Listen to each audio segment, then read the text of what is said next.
શુક્રવારે આરબીઆઈએ તેની monitoring પોલિસીમાં repo રેટને લઈને મોટો નિર્ણય લીધો અને 50 બેઝિસ પોઈન્ટનો ઘટાડો કર્યો અને આ ઘટાડા સાથે નવો રેપો રેટ છે તે 5.25% થઈ ગયો છે.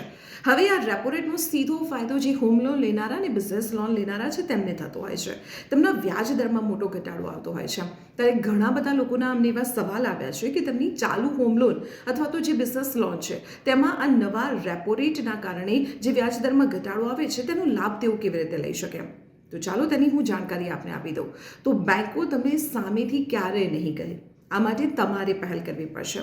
આના માટે જે તે બેંકમાં જ્યાં તમારી લોન ચાલી રહી છે એ બેંકની મુલાકાત લેવી પડશે. લોન કાઉન્ટર પર જઈને તમારે તેના માટેનું એક પ્રિન્ટેડ ફોર્મ લેવું પડશે અને આ ફોર્મમાં તમારું નામ, સરનામું અને તમારો ખાતા નંબર આપવો પડશે. જે એકચ્યુઅલ બાકી રહેલી જે સ્વિચ રકમ છે તે પહેલાંથી લખેલી હશે. આ ફોર્મની સાથે તમારે ફી પણ ચૂકવવી પડશે.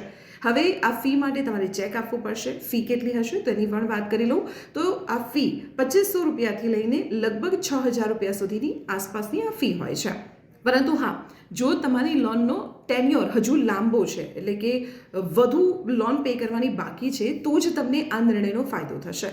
એક સામાન્ય વ્યાજ દરમાં થયેલો ઘટાડો પણ લાંબા ગાળે તમને લાખોનો ફાયદો કરાવી શકે છે. તો હજુ પણ તમારા મનમાં કોઈ સવાલ હોય તો કમેન્ટ બોક્સમાં તમારો સવાલ મોકલો. અમે જવાબ આપવાનો પ્રયત્ન કરીશું. અને હા, આ તમારા વ્યાજ દરના ઘટાડાને લઈને કોઈ પણ ડિસિઝન લેતા પહેલાં તમે સર્ટિફાઈડ એક્સપર્ટની પણ સલાહ ચોક્કસ લેજો. અને આવી જ મહત્વપૂર્ણ ઇન્ફોર્મેશન માટે આપ જોડાયેલા રહો સંદેશ ડિજિટલ સાથે.